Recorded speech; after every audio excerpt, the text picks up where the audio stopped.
ఈ ఆవకాయ దండకం చదువుకుంటే ఆవకాయ టేస్టు శుచి రుచి అన్నీ పెరుగుతాయి.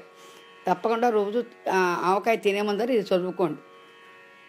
శ్రీ మహావిష్ణువు మదిలోన మెరసి ఉప్పు కారం ఆవ పొడులతో కలిసి లక్ష్మీనారాయణుల ఆశీస్సులందుకొని మానవులకు క్రొత్త టేస్టు చూపించగా శ్రీ శివుని దయ వల్ల నూనెను రప్పించి అన్ని కలిసి ఆవకాయనే పేరుతో ఇలలోన శాశ్వత కీర్తిని బడసి తెలుగువారి ఇంట ఇలవేల్పువై వెలసి తెలుగువారికి కీర్తి తెచ్చినావమ్మా. తెలుగువారికి మిగుల ప్రియమైన దాన తిన్నగొద్దీ రుచి మరగించుదాన నిన్ను మరువగలేము ఏనాటికైనా ఇంటింట నీ పేరు వినిపించునన్నా.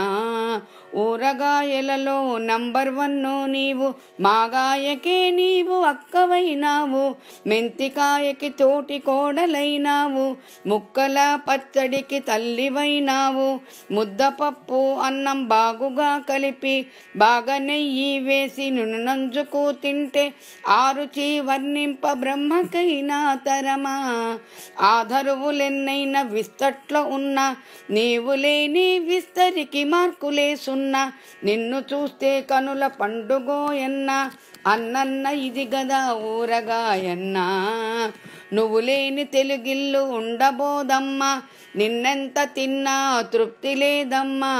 ఎండ మండిన గాని నోరు పొక్కిన గాని అస్సు ఉస్సంటూనే తృప్తిగా నిన్ను తిని మాటి మాటికి నీ నామమే తలుచుకొని మురిసి మురిసి మేము లేతుమోయమ్మా.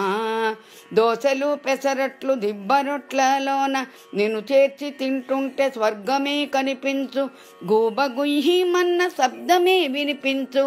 అయినగా నీ కనులు మూసి నిన్ను ధ్యానించి ఒక్కొక్క ముద్దని శ్రద్ధగా తింటుంటే ముక్కోటి దేవతల దర్శన ఫలితమే ఈజీగా మాకు కలుగునోయమ్మా.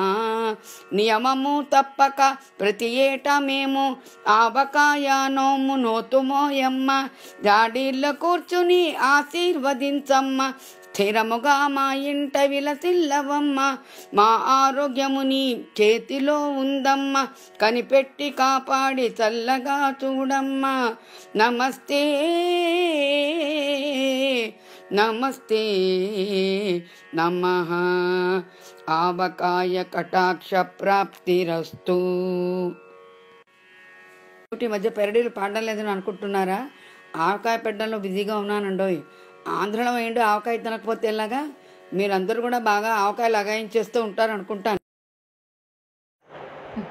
లక్ష్మీ సిస్టర్స్.